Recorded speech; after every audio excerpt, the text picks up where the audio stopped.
வணக்கம். சிங்கள தமிழ் புத்தாண்டு வரப்போகுது. இந்த நேரத்துல இலங்கையோட முக்கிய செய்திகள் என்ன சொல்லுது?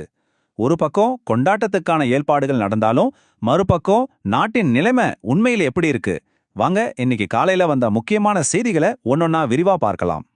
இன்னைக்கு நம்ம என்னென்ன பார்க்க போறோம்னா, முதல்ல பண்டிகை கால ஏற்பாடுகள் எப்படி இருக்கு, அடுத்து நாட்டின் பொருளாதார பின்னணி, அப்புறம் அரசியல் களத்துல என்ன நடக்குது, மக்களின் அன்றாட வாழ்க்கை, பாதுகாப்பு நிலவரம், கடைசியா சில முக்கியமான எச்சரிக்கைகள். இதெல்லாம் தான் நாம அலச போறோம். சரி, முதல்ல ஆரம்பிச்சிடலாம்.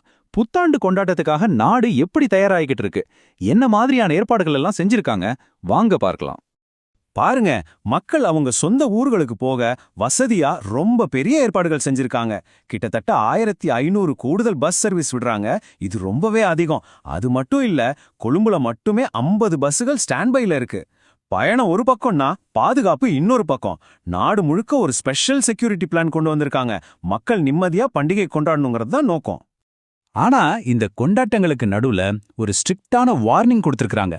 போக்குவரத்து விதிகளை மீறினா இந்த தடவை ரொம்ப கடுமையான நடவடிக்கை இருக்கும்னு போலீஸ் ரொம்ப தெளிவா சொல்லியிருக்காங்க. பண்டிகை காலம்னு எந்த விதிவிலக்கும் கிடையாதுங்கிறது தான் இதுக்கு அர்த்தம். இத பாருங்களேன், ஒரு பக்கம் கொண்டாட்டம், இன்னொரு பக்கம் யதார்த்தம். பண்டிகை நேரத்துல மின்சாரத்தை தேவையில்லாம வீணாக்க வேண்டானோ அதிகாரிகள் கேட்டுக்கிட்டு இருக்காங்க. இது என்ன காட்டுதுன்னா, நம்ம கொண்டாட்ட மனநிலையில இருந்தாலும் நாடு சந்திக்கிற சவாலுகளை மறந்துடக்கூடாதுன்னு ஒரு நினைவூட்டல் தான்.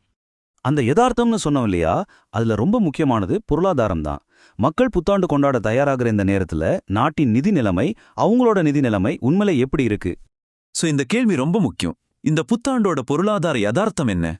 ஆசிய அபிவிருத்தி வங்கியோட கணிப்பு என்ன சொல்லுதுன்னா, கடந்த 2 வருஷமா இருந்த ஒரு வலுவான பொருளாதார வளர்ச்சி அடுத்த வருஷம் கொஞ்சம் மெதுவாகலான்னு சொல்றாங்க. இது ஒரு பெரிய பின்னடைவு இல்லைனாலும் வளர்ச்சியோட வேகம் கொஞ்சம் மட்டு போடுங்கிறதுக்கான ஒரு அறிகுறி. ஆனா இங்கதான் ஒரு கவலைப்பட வேண்டிய விஷயம் இருக்கு. பணவீக்கம், அதாவது விலைவாசி 5.2% வரைக்கும் உயரலான்னு கணிக்கப்பட்டிருக்கு. இதுக்கு முக்கிய காரணம் உலக அளவுல நடக்கிற போர்கள்னால பெட்ரோல் டீசல் விலை உயரலான்னு சொல்றாங்க. சிம்பிளா சொல்லணும்னா நம்மளோட அன்றாட செலவுகள் அதிகரிக்க வாய்ப்பு இருக்கு. ஆனா ஒரு நல்ல செய்தியும் வந்திருக்கு.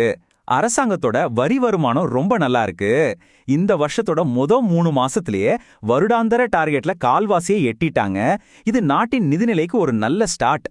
அதே மாதிரி பங்குச்சந்தையிலையும் ஒரு பாசிட்டிவான சூழல் தெரியுது. கொழும்பு பங்குச்சந்தை இந்த வாரத்தை லாபத்துல முடிச்சிருக்கு. குறிப்பா போன வருஷத்தோட ஒப்பிடும்போது இது ஒரு பெரிய முன்னேற்றம். இது முதலீட்டாளர்களுக்கு ஒரு நம்பிக்கையை கொடுக்கும்.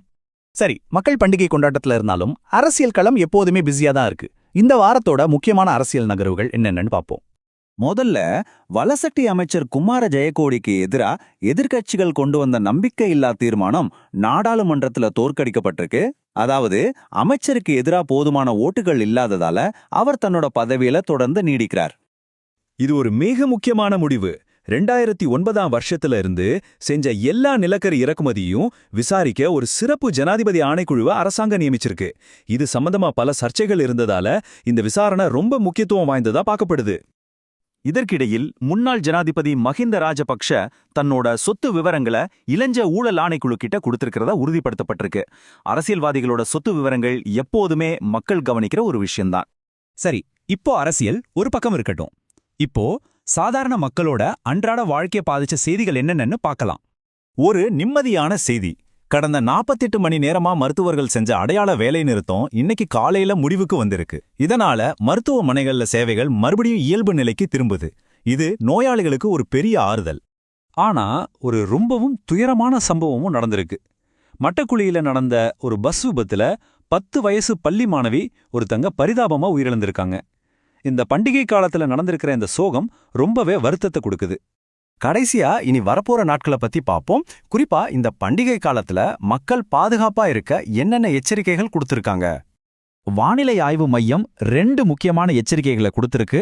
ஒன்னு, அதிக வெப்பம் இன்னும் தொடரும். இன்னொன்னு, இடி மின்னலோட மழை பெய்ய வாய்ப்பு இருக்கு. அதனால மக்கள் வெளியில போகும்போது ரொம்ப கவனமா இருக்கணும்னு கேட்டுக்கிட்டு இருக்காங்க. அப்போ மொத்தத்துல பார்த்தா இலங்கை ஒரு பக்கம் கொண்டாட்டங்கள்ல மூழ்கி இருக்கு, இன்னொரு பக்கம் பொருளாதார சவால்கள், அரசியல் நகர்வுகள், பாதுகாப்பு எச்சரிக்கைகள்னு பல விஷயங்களை சந்திக்குது. இதையெல்லாம் வச்சு பார்க்கும்போது ஒரு கேள்வி எழும்புது. இந்த புத்தாண்டு கொண்டாட்டங்கள் எல்லாம் முடிஞ்சதுக்கு பிறகு இலங்கை